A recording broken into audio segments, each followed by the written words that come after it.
नमस्ते प्रिय छात्रों, आज हम सुजान भगत नामक कहानी का पुनर्वाचन करेंगे। जो सुजान भगत कहानी के लेखक का नाम है प्रेमचंद। तो सबसे पहले हम लेखक का परिचय देखेंगे। तो सुजान भगत नामक कहानी के लेखक का नाम है प्रेमचंद। तो लेखक परिचय। उपन्यास सम्राट मुंशी प्रेमचंद का जन्म 31 जुलाई 1880 ईस्वी को काशी के निकट लम्ही नामक गांव में हुआ। इनके पिता का नाम अजायब राय तथा माता का नाम आनंदी देवी था। तो इनका जीवन बहुत ही संघर्षपूर्ण रहा। तो इनके घर पर ही पढ़कर इन्होंने इंटरमीडिएट एवं बीए की परीक्षाएं उत्तीर्ण की हैं। तो यहाँ पर प्रेमचंद जी पहले नवाब राय के नाम से उर्दू में लिखते थे और बाद में प्रेमचंद के नाम से हिंदी में लिखने लगे। अपने हिंदी में लगभग 300 कहानियाँ लिखी हैं और मानस सरोवर के 8 भागों में संकलित है। और इनकी कहानियाँ आदर्शोन्मुख, यथार्थवादी और इनकी शैली सरल है, सजीव है एवं प्रभावोत्पादकता है और मुहावरेदार भाषा का प्रयोग इनकी विशेषता है।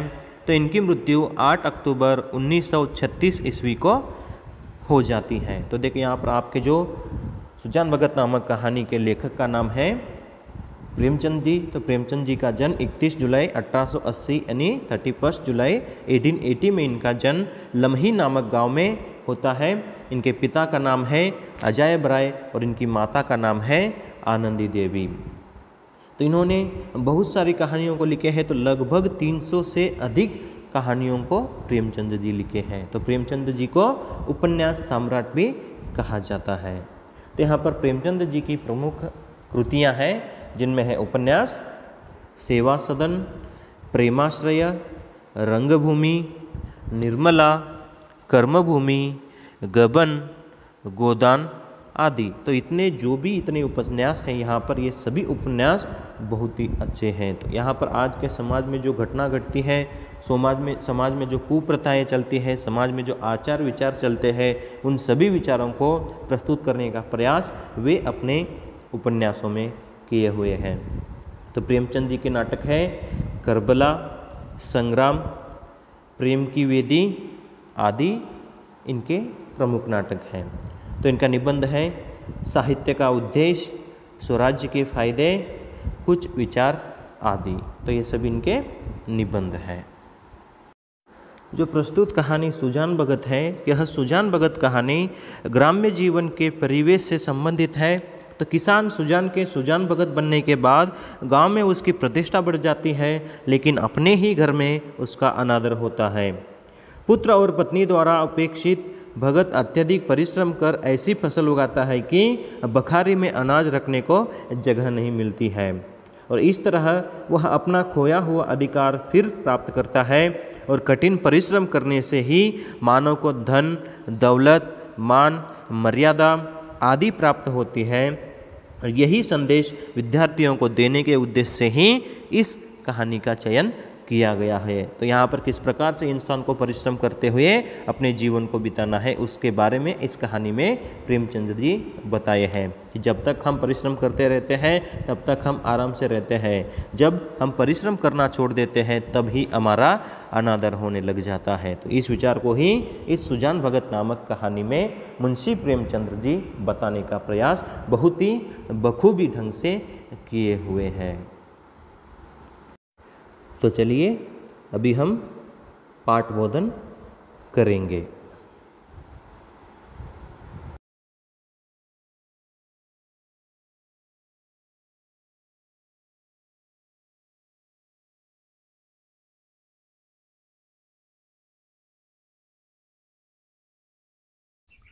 तो सबसे पहले हमें एक कहानी को समझना है, तो पहले हमें उस कहानी में आने वाले पात्रों के बारे में जानकारी होना चाहिए। तो हम इस कहानी में आने वाले पात्रों की जानकारी पहले ले लेंगे। तो इसमें प्रमुख पात्र आते हैं 5। तो पहले सुजान भगत, बुलाकी, भोला, शंकर और भिक्षुक। सुजान भगत इस घर का मुखिया है और बुलाकी सुजान की पत्नी है, भोला सुजान का बड़ा बेटा है और शंकर सुजान का छोटा बेटा है। तो यह जो सुजान भगत कहानी है, यह ग्राम्य जीवन के परिवेश से संबंधित कहानी है। तो किसान सुजान के सुजान भगत बनने के बाद गांव में उसकी प्रतिष्ठा बढ़ जाती है, लेकिन अपने ही घर में उसका अनादर होता है। पुत्र और पत्नी द्वारा अपेक्षित भगत अत्यधिक परिश्रम कर ऐसी फसल उगाता है कि बखारी में अनाज रखने को जगह नहीं मिलती है। इस तरह वह अपना खोया हुआ अधिकार फिर प्राप्त करता है। तो हम इस कहानी का सारांश संक्षेप में देखेंगे। सुजान एक किसान है जो अधिक परिश्रम से अपने खेती में काम करता है। वह परिश्रम को ही ज़्यादा मूल्य देता था। इससे उसकी खेती में सोने के समान फसल निकलती है। गांव के सभी लोग भी मेहनत करते थे, मगर सुजान के हाथों में तो जैसे जादू था। वह जैसे भी खेती करता फसल अच्छी ही निकलती थी। उसने 3 वर्षों तक ऊख लगाया। उस समय गुड़ का भाव तेजी से बढ़ रहा था।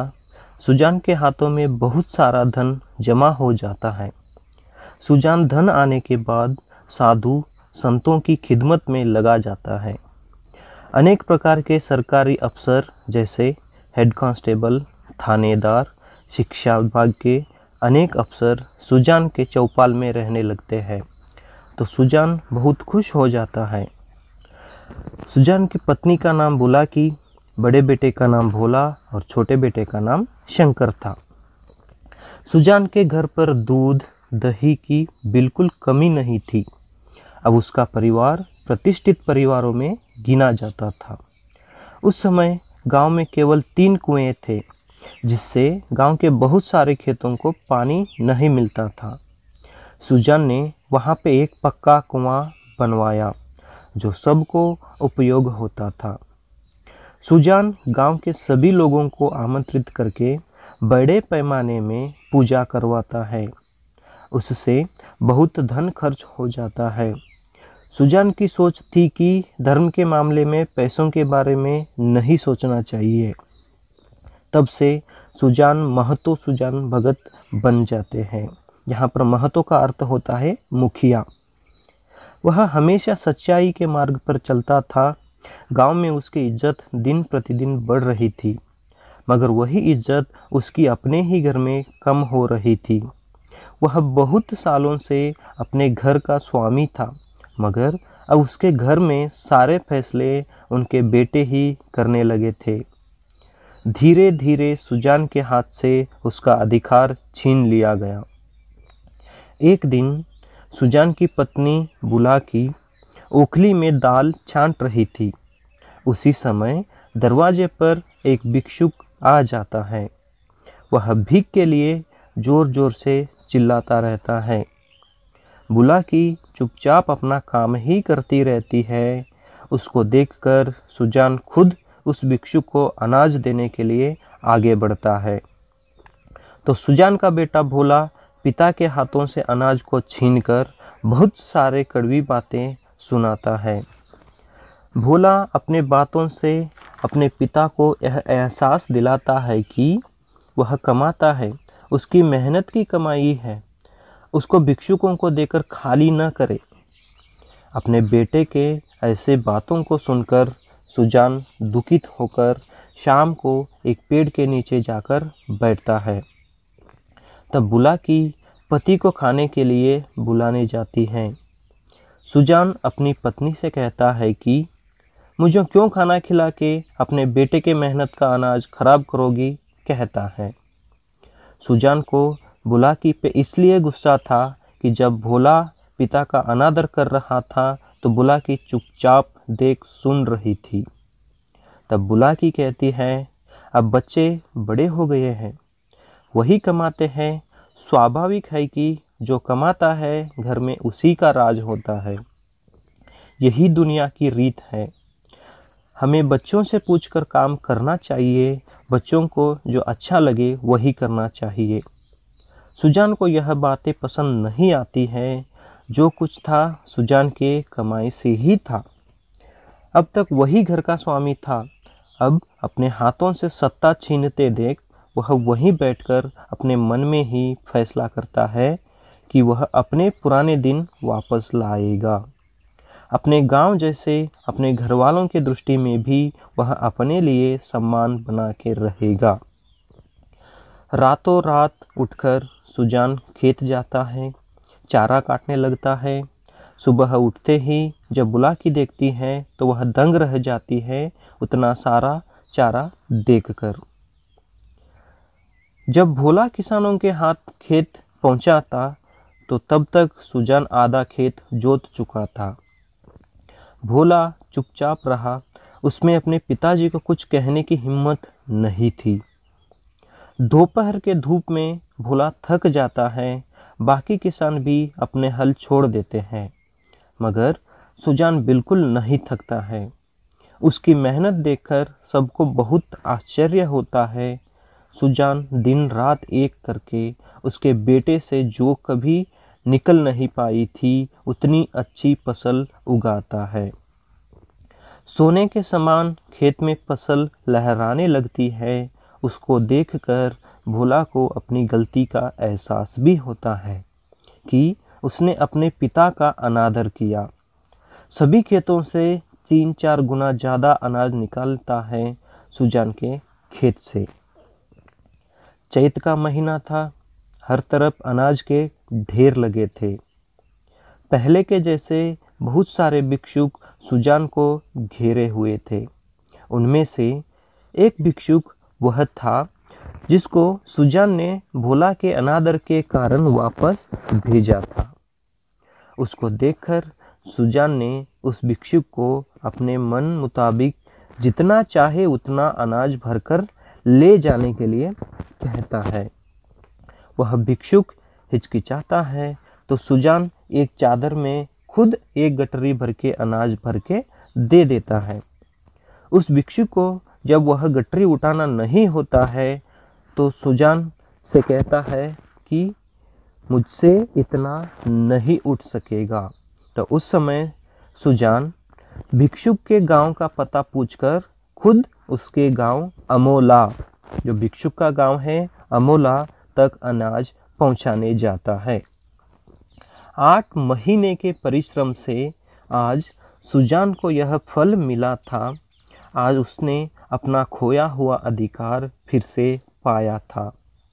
मानव के जीवन में अगर संकल्प होता तो वह कुछ भी कर सकता है।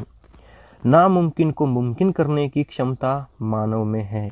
उसके लिए चाहे जवान हो या बूढ़ा यह मायने नहीं रखता है। मन हमेशा जवान ही रहता है। उम्र का असर शरीर पर पड़ता है, मन पर नहीं। इस बात को सुजान सच कर दिखाता है। अपना खोया हुआ अधिकार फिर से वापस पाता है। तो हमें इस कहानी से यह सीख मिलती है और इस कहानी का मूल उद्देश्य यह है कि कठिन परिश्रम करने से ही मानव को धन, दौलत, मान, मर्यादा आदि प्राप्त होती है। यह संदेश विद्यार्थियों को देने के लिए ही इस कहानी का चयन किया गया है। धन्यवाद। तो चलिए प्रिय छात्रों, अब हम इस पाठ में आए हुए प्रश्नों की चर्चा करेंगे जो इस प्रकार है। तो यहाँ पर कुछ मुहावरे हैं। कंचन बरसना यानी आमदनी बढ़ना, फूले न समाना यानी अत्यधिक खुश होना, मुँह की खाना यानी हार जाना, पत पानी बरसना यानी सम्मान बढ़ाना, दम न लेना यानी कठिन परिश्रम करना, कमर सीधे करना यानी आराम करना, तिनक जाना यानी क्रोधित होना, नाम जगाना यानी कीर्ति पाना। तो चलिए यहाँ पर 1 अंक के प्रश्न है। सीधे साधे किसान धन आते ही किस ओर झुकते हैं? तो उत्तर है सीधे साधे किसान धन आते ही धर्म और कीर्ति की ओर झुकते हैं। दूसरा प्रश्न है, कानून गो इलाके में आते तो किसके चौपाल में ठहरते? तो उत्तर है कानून के इलाके में आते तो सुजान महतो के चौपाल में ठहरते। सुजान ने गांव में क्या बनवाया? तो उत्तर है सुजान ने गांव में एक पक्का कुआं बनवाया। चौथा प्रश्न है सुजान की पत्नी का नाम क्या है? तो उत्तर है सुजान की पत्नी का नाम है बुलाकी। पांचवा प्रश्न सुजान के बड़े बेटे का नाम क्या है? तो उत्तर है सुजान के बड़े बेटे का नाम है भोला। छठा प्रश्न है सुजान के छोटे बेटे का नाम क्या है? तो उत्तर है सुजान के छोटे बेटे का नाम है शंकर। सातवां प्रश्न है कौन द्वार पर आकर चिल्लाने लगा? तो उत्तर है भिक्षुक द्वार पर आकर चिल्लाने लगा।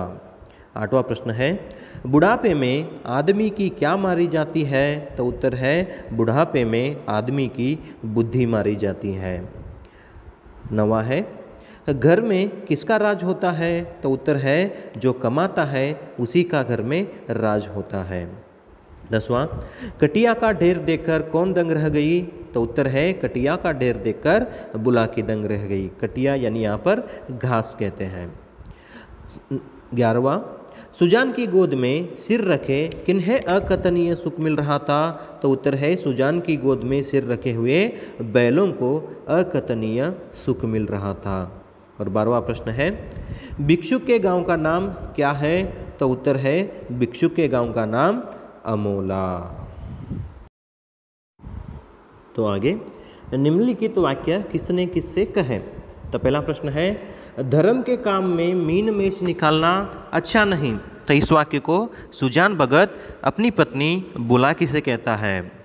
दूसरा प्रश्न है दिन भर एक न एक कुचड़ निकालते रहते हैं। तो इस वाक्य को भोला अपनी माँ बुलाकी से कहता है। तीसरा आधी रोटी खाओ भगवान का भजन करो और पड़े रहो। इस वाक्य को बुलाकी सुजान भगत से कहती है। चौथा क्रोधी तो सदा के हैं अब किसी की सुनेंगे थोड़े ही। इस वाक्य को बुलाकी भोला से कहती है। पांचवा बाबा इतना मुझसे उठ न सकेगा। इस वाक्य को भिक्षुक सुजान भगत से कहता है। इसके बाद है वाक्य शुद्ध कीजिए। तो पहला है सुजान एक पक्का कुआं बनवाया। तो इसका उत्तर है सुजान ने एक पक्का कुआं बनवाया। और दूसरा है प्रातः काल स्त्री और पुरुष गया चला गया। तो इसका उत्तर है प्रातः काल स्त्री और पुरुष गया करने चले। तीसरा है मुझसे कल बहुत बड़ा भूल हुआ। तो इसका उत्तर है मुझसे कल बहुत बड़ी भूल हुई। चौथा उसके हाथ कांप रही थी। तो यहाँ पर उत्तर देखिए उसके हाथ कांप रहे थे। पांचवा सब यही कहेंगे कि भिक्षुक कितनी लोभी है। तो इसका उत्तर है सब यही कहेंगे कि भिक्षुक कितना लोभी है। तो आगे कोष्टक में दिए गए कारक चिन्हों से रिक्त स्थान की पूर्ति कीजिए। तो यहाँ पर कारक चिन्ह दिए गए हैं। इन कारक चिन्हों को जो वाक्य दिया गया है उस वाक्य के साथ सही तरह से जोड़कर लिखना है। तो यहाँ पर कारक चिन्ह है ने, से, की, का, के। तो देखिए पहला प्रश्न चैत डैश महीना था। तो यहाँ पर उत्तर होता है चैत का महीना था। दूसरा जो खर्च करता है उसी डैश देता है। तो उत्तर है जो खर्च करता है उसी को देता है। तीसरा अब इन व्यापारों डैश उसे घृणा होती है। तो उत्तर है अब इन व्यापारों से उसे घृणा होती थी। चौथा भिक्षुक डैश भोला की ओर संदिग्ध नेत्रों से देखा। तो उत्तर है भिक्षुक ने भोला की ओर संदिग्ध नेत्रों से देखा। पांचवा तुम्हारे बेटों डैश तो कमाई है। तो उत्तर है तुम्हारे बेटों की तो कमाई है। आगे निम्नलिखित वाक्यों को सूचनानुसार बदलिए। तो यहाँ पर थोड़ी सी ध्यान रखिए कि यहाँ पर जो शब्द वाक्य दिया गया है उस वाक्य को पहले पहचानना है कि वह वाक्य कौन से काल में है। उसके बाद जो इनटू ब्रैकेट में वहाँ पर दिया गया है कौन से काल में परिवर्तन करना है उसी काल में यहाँ पर परिवर्तन करना पड़ता है। तो देखिए पहला है सुजान के खेत में कंचन बरसता है। तो यह वर्तमान काल का वाक्य है। तो इसे आपको यहाँ पर भविष्य काल में बदलने के लिए कहते हैं। तो यहाँ पर उसका उत्तर होता है सुजान के खेत में कंचन बरसेगा, अथवा सुजान के खेत में कंचन बरसने वाला है। बाद में दूसरा है सुजान के मन में तीर्थ यात्रा करने की इच्छा थी। तो देखिए यहाँ पर यह वाक्य क्या है, भूतकाल का है, तो इसे हमें वर्तमान काल में बदलना है। तो उत्तर इस प्रकार होगा कि सुजान के मन में तीर्थ यात्रा करने की इच्छा है। बाद में तीसरा है शंकर गाड़ी में नारियल भरकर लाता है।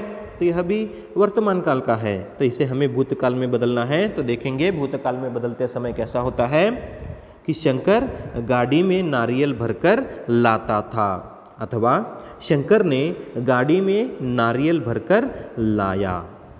उसके बाद अन्य लिंग रूप लिखिए। तो यहाँ पर शब्द दिए रहते हैं, तो सबसे पहले हमें इस शब्द को पहचानना है कि वह शब्द पुल्लिंग है या स्त्रीलिंग है। अगर वह शब्द पुल्लिंग का रहता है तो वहाँ पर हमें स्त्रीलिंग लिखना है। अगर वह शब्द यहाँ पर स्त्रीलिंग रहता है तो उसको हम वहाँ पर पुल्लिंग लिखना है। तो यहाँ पर है भिखारी, पुजारी, आदमी, पिता, विद्वान, साधु, भगवान, स्त्री। तो एक एक का हम उत्तर देखेंगे। भिखारी, इसका उत्तर है भिखारिन, पुजारी, पुजारिन, आदमी, औरत, पिता, माता, विद्वान, विदुषी, साधु, साध्वी, भगवान, भगवती, स्त्री, पुरुष। उसके बाद है अन्य वचन रूप। तो अन्य वचन में एक वचन और बहुवचन। तो हमें यहाँ पर भी ध्यान रखना है, यहाँ पर दिया हुआ शब्द अगर एक वचन का है तो उस शब्द को हमें बहुवचन में परिवर्तन करना है, और शब्द यहाँ पर बहुवचन का है तो उसे हमें एक वचन में प्रयोग करना है।